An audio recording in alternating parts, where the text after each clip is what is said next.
নমস্কার বন্ধুরা। আজকে আমি আরও একটা গল্প বলতে চলেছি আপনাদের। গল্পটার নাম হচ্ছে বিড়াল। এটি কমলাকান্তের দত্তর অর্থাৎ লেখক ঔপন্যাসিক বঙ্কিমচন্দ্র চট্টোপাধ্যায়ের একটি সিরিজ অর্থাৎ উপন্যাস। কমলাকান্তের দপ্তর থেকে এই গল্পটা নেওয়া হয়েছে। প্রথমে বঙ্কিমচন্দ্র চট্টোপাধ্যায় সম্পর্কে কিছু তথ্য জেনে নেওয়া যাক। বঙ্কিমচন্দ্র চট্টোপাধ্যায় 26 জুন 1838 খ্রিস্টাব্দে জন্মগ্রহণ করেন এবং 8 এপ্রিল 1894 খ্রিস্টাব্দে মৃত্যুবরণ করেন। তিনি ছিলেন 19 শতকের বিশিষ্ট বাঙালি ঔপন্যাসিক। বঙ্কিমচন্দ্র চট্টোপাধ্যায়ের জন্ম হয় বর্তমান উত্তর 24 পরগনা জেলার নৈহাটি শহরের নিকটস্থ কাঁঠালপাড়া গ্রামে। বাংলা গদ্য ও উপন্যাসের বিকাশে তার অসীম অবদানের জন্য তিনি বাংলা সাহিত্যের ইতিহাসে অমরত্ব লাভ করেছেন। তাকে সাধারণত প্রথম আধুনিক বাংলা ঔপন্যাসিক হিসেবে গণ্য করা হয়। তবে গীতার ব্যাখ্যাদাতা হিসেবে, সাহিত্যিক সমালোচক হিসেবেও তিনি বিশেষ খ্যাতিমান। তিনি জীবিকা সূত্রে ব্রিটিশ রাজ্যের কর্মকর্তা ছিলেন। তিনি বাংলা ভাষার আদি সাহিত্য বঙ্গদর্শনের প্রতিষ্ঠাতা সম্পাদক ছিলেন। এখানে আমি বলে রাখি, তিনি জীবিকা সূত্রে ব্রিটিশ রাজ্যের কর্মকর্তা ছিলেন, যে লাইনটা আমি আপনাদের বললাম, তিনি একজন ম্যাজিস্ট্রেট ছিলেন। তিনি যে অঞ্চলে থাকতেন, তার মামাবাড়ি অঞ্চলে, সেই মামাবাড়ি অঞ্চলের তিনি ম্যাজিস্ট্রেট ছিলেন। আবার ফিরে আসা যাক। তৎকালীন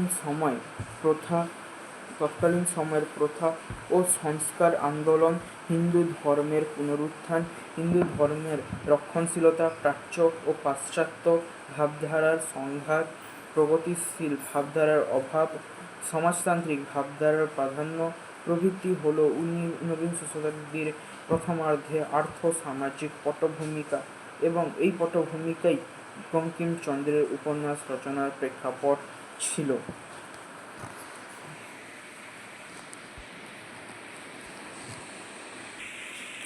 বিড়াল, বঙ্কিমচন্দ্র চট্টোপাধ্যায়। আমি শয়ন গৃহে চারপাইয়ের উপর বসিয়া হুঁকা হাতে ঝিমাইতেছিলাম। একটু মিটমিট করিয়া ক্ষুদ্র আলো জ্বলিতেছে। দেয়ালের উপর চঞ্চল ছায়া প্রেতবৎ নাচিতেছে।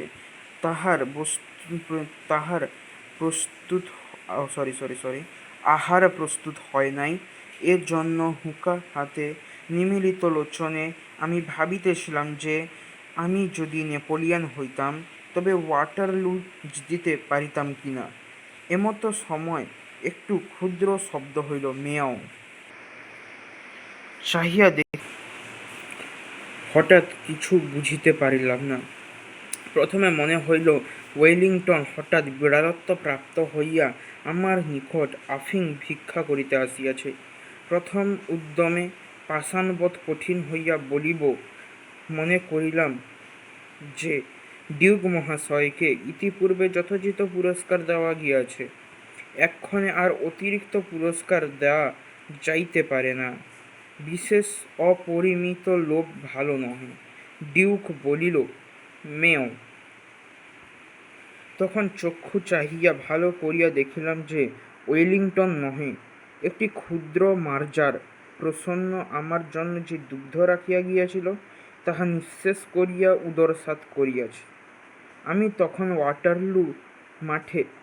ওয়াটারলুর মাঠে ব্যূহ রচনায় ব্যস্ত, অত দেখি নাই। এক্ষণে মার্জার সুন্দরী নির্জল দুগ্ধপানে পরিতৃপ্ত হইয়া আপন মনের সুখ এ জগতে প্রকটিত করিবার অভিপ্রায় অতি মধুর স্বরে বলিতেছেন, মেও। বলিতে পারি না বুঝি তাহার ভিতর একটু ব্যঙ্গ ছিল। বুঝি মার্জার মনে মনে হাসিয়া আমার পানে চাহিয়া ভাবিতেছিল, কেহ মরে বিল চেঁচে, কেহ খায় কই। বুঝি সে মেও শব্দে একটু মন বুঝিবার অভিপ্রায় ছিল। বুঝি বিড়ালের মনের ভাব, তোমার দুধ তো খাইয়া বসিয়াছি, এখন বলো কি। বলি কি, আমি তো ঠিক করিতে পারিলাম না। দুধ আমার বাপেরও নয়, দুধ মঙ্গলার, দুহিয়াছে প্রসন্ন। অতএব এ দুগ্ধে আমারও যে অধিকার, বিড়ালেরও তাই, সুতরাং রাগ করিতে পারি না। তবে চিরাগত প্রথা আছে যে বিড়াল দুধ খাইয়া গেলে তাহাকে তাড়াইয়া মারিতে যাইতে হয়। আমি যে সেই চিরাগত প্রথার অবমাননা করিয়া মনুষ্যকুলে কুলাঙ্গার স্বরূপ পরিচিত হইব, ইহাও বাঞ্ছনীয় নহে। কি জানি, এই মার্জারি যদি স্বজাতি মণ্ডলে কমলাকান্তকে কাপুরুষ বলিয়া উপহাস করে, অতএব পুরুষের ন্যায় আচরণ করাই বিধেয়। ইহা স্থির করিয়া শকাতর চিত্তে হস্ত হইতে হুঁকা নামাইয়া অনেক অনুসন্ধানে এক ভগ্ন যষ্টি আবিষ্কৃত করিয়া সগর্বে মার্জারি প্রতি ধাবমান হইলাম। যষ্টি মানে লাঠি। মার্জারি কমলাকান্তকে চিনিত, সে দেখিয়া বিশেষ ভীত হওয়ার কোনো লক্ষণ প্রকাশ করিল না, কেবল আমার মুখপানে চাহিয়া হাই তুলিয়া একটু সরিয়া বসিল। বলিল, মেও। প্রশ্ন বুঝিতে পারিয়া যষ্টি ত্যাগ করিয়া পুনরপি শয্যায় আসিয়া হুঁকা হাতে লইলাম। তখন দিব্যকর্ণ প্রাপ্ত হইয়া মার্জারের বক্তব্য সকল বুঝিতে পারিলাম। বুঝিলাম যে বিড়াল বলিতেছে, মারপিট কেন? স্থির হইয়া হুঁকা হাতে করিয়া একটু বিচার করিয়া দেখো দেখি, এ সংসারে ক্ষীর, সর, দুগ্ধ, দধি, মৎস্য, মাংস সকলই তোমরা খাইবে, আমরা কিছু পাইব না কেন? তোমরা মনুষ্য, আমরা বিড়াল, প্রভেদ কি? তোমাদের ক্ষুৎপিপাসা আছে, আমাদের কি নাই? তোমরা খাও, আমাদের আপত্তি নাই, কিন্তু আমরা খাইলে তোমরা কেন শাস্ত্রানুসারে ঠেঙ্গা লাঠি লইয়া মারিতে আইস? কিন্তু আমরা খাইলে তোমরা কোন শাস্ত্রানুসারে ঠেঙ্গা লাঠি লইয়া মারিতে আইস? তাহা আমি বহু অনুসন্ধানে পাইলাম না। তোমরা আমার কাছে কিছু উপদেশ গ্রহণ কর। বিজ্ঞ চতুষ্পদের কাছে শিক্ষা লাভ ব্যতীত তোমাদের জ্ঞানোন্নতির উপায়ান্তর দেখি না। তোমাদের বিদ্যালয় সকল দেখিয়া আমার বোধ হয় তোমরা এতদিনে এ কথাটি বুঝিতে পারিয়াছ। দেখো শয্যাশায়ী মনুষ্য, ধর্ম কি? পরোপকারী পরম ধর্ম। এই দুগ্ধটুকু পান করিয়া আমার পরম উপকার হইয়াছে। আমার আহরিত দুগ্ধে এই পরোপকার সিদ্ধ হইল। অতএব তুমি সেই পরম ধর্মের ফল ভাগী। আমি চুরি করি আর যাই করি, আমি তোমার ধর্ম সঞ্চয়ের মূলীভূত কারণ। অতএব আমাকে প্রহার না করিয়া আমার প্রশংসা করো, আমি তোমার ধর্মের সহায়। দেখো, আমি চোর বটে, কিন্তু আমি কি সাধ করিয়া চোর হইয়াছি? খাইতে পাইলে কে চোর হয়? দেখো, যাহারা বড় বড় সাধু চোরের নামে শিহরিয়া উঠেন, তাহারা অনেকে চোর অপেক্ষাও অধার্মিক। তাহাদের চুরি করিবার প্রয়োজন নাই বলিয়াই চুরি করেন না, কিন্তু তাহাদের প্রয়োজনাতীত ধন থাকিতেও চোরের প্রতি যে মুখ তুলিয়া চাহেন না, ইহাতেই চোরে চুরি করে। অধর্ম চোরের নহে, চোরে যে চুরি করে সে অধর্ম কৃপণ ধনীর। চোর দোষী বটে, কিন্তু কৃপণ ধনী তদপেক্ষা শতগুণে দোষী। চোরের দণ্ড হয়, চুরির মূল যে কৃপণ, তাহার দণ্ড হয় না কেন?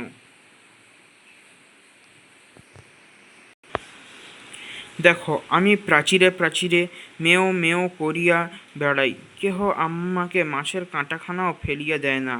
মাছের কাঁটা, পাতের ভাত নর্দমায় ফেলিয়া দেয়, ওটা নর্দমায় না, নর্দমায় হবে। নর্দমায় ফেলিয়া দেয়, জলে ফেলিয়া দেয়, তথাপি আমাকে ডাকিয়া দেয় না। আমাকে তোমাদের পেট ভরা, আমার পেটের ক্ষুধা কি প্রকারে জানিবে? হায়, দরিদ্রের জন্য ব্যথিত হইলে তোমাদের কি কিছু অগৌরব আছে? তো আমার মতো দরিদ্রের ব্যথায় ব্যথিত হওয়া লজ্জার কথা, সন্দেহ নাই। কে কখন অন্ধকে মুষ্টি ভিক্ষা দেয় না? সেও একটা বড় রাজা ফাঁপড়ে পড়িলে রাত্রে ঘুমায় না। সরি, এই লাইনটা আমি নিজেও বুঝতে পারিনি, আমাকে আর একবার পড়তে হবে। তোমাদের পেট ভরা, আমার পেটের ক্ষুধা কি প্রকারে জানিবে? হায়, দরিদ্রের জন্য ব্যথিত হইলে তোমাদের কি কিছু অগৌরব আছে? আমার মতো দরিদ্রের ব্যথায় ব্যথিত হওয়া লজ্জার কথা, সন্দেহ নাই। যে কখন অন্ধকে মুষ্টি ভিক্ষা দেয় না, যে কখনো অন্ধকে মুষ্টি ভিক্ষা দেয় না, সেও একটা বড় রাজা ফাঁপড়ে পড়িলে রাত্রে ঘুমায় না। সকলেই পরের ব্যথায় ব্যথিত হইতে রাজি, তবে ছোট লোকের দুঃখে কাতর ছি কে হইবে? দেখো, যদি অমুক শিরোমণি কি অমুক ন্যায়ালঙ্কার আসিয়া তোমার দুধটুকু খাইয়া যাইতেন, তবে তুমি কি তাহাকে ঠেঙ্গা লইয়া মারিতে আসিতে, বরং জোড়হাত করিয়া বলিতে, আর একটু কি আনিয়া দিব?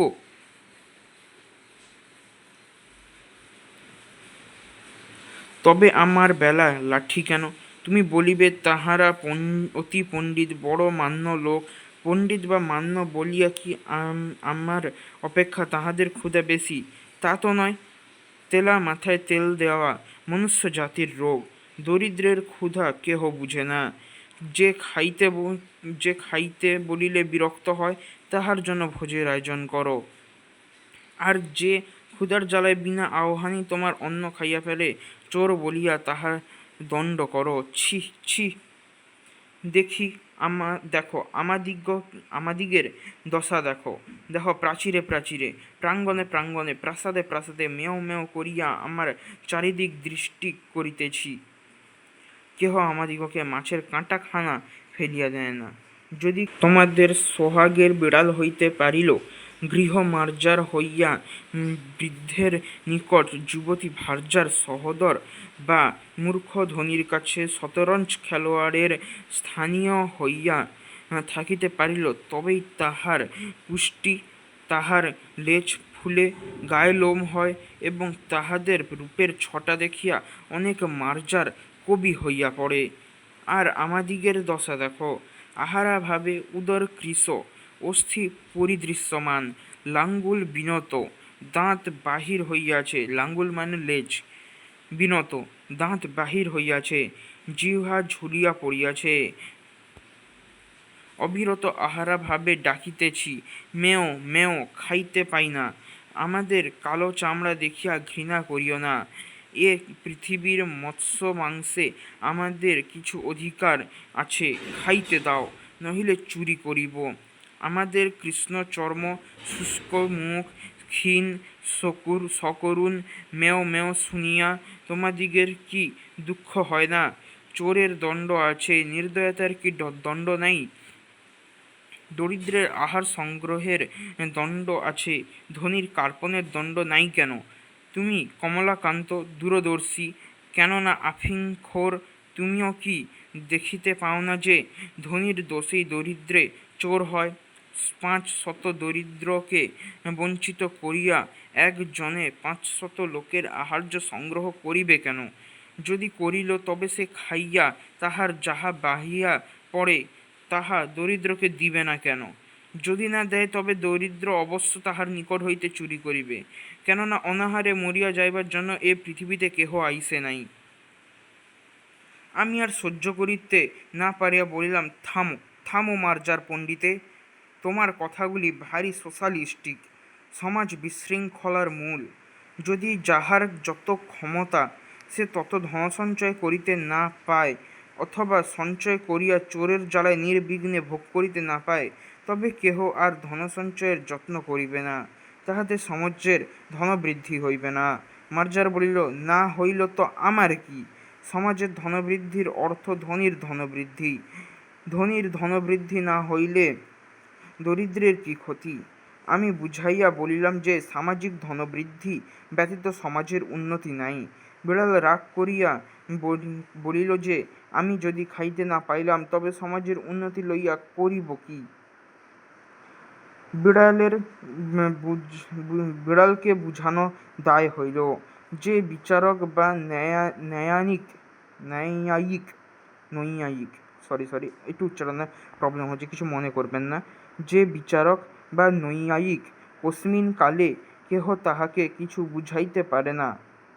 এ মার্জার সুবিচারক ও সুতার্কিকও বটে, সুতরাং না বুঝার পক্ষে ইহার অধিকার আছে। অতএব ইহার উপর রাগ না করিয়া বলিলাম, সমাজের উন্নতিতে দরিদ্রের প্রয়োজন না থাকিলেও না থাকিতে পারে, কিন্তু ধনীদিগের বিশেষ প্রয়োজন। অতএব চোরের দণ্ডবিধান কর্তব্য। মার্জারি মহাশয়া বলিলেন, চোরকে ফাঁসি দাও, তাহাতে আমার আপত্তি নাই, কিন্তু তাহার সঙ্গে আরেকটি নিয়ম করো। যে বিচারক চোরকে সাজা দিবেন, তিনি আগে 3 দিবস উপবাস করিবেন। তাহাতে যদি তাহার চুরি করিয়া খাইতে ইচ্ছা না করে, তবে তিনি স্বচ্ছন্দে চোরকে ফাঁসি দিবেন। তুমি আমাকে মারিতে লাঠি তুলিয়াছিলে, তুমি অদ্য হইতে 3 দিবস উপবাস করিয়া দেখো। তুমি যদি ইতিমধ্যে নসিরামবাবুর ভাণ্ডার ঘরে ধরা না পড়ো, তবে আমাকে ঠেঙাইয়া মারিও, আমি আপত্তি করিব না।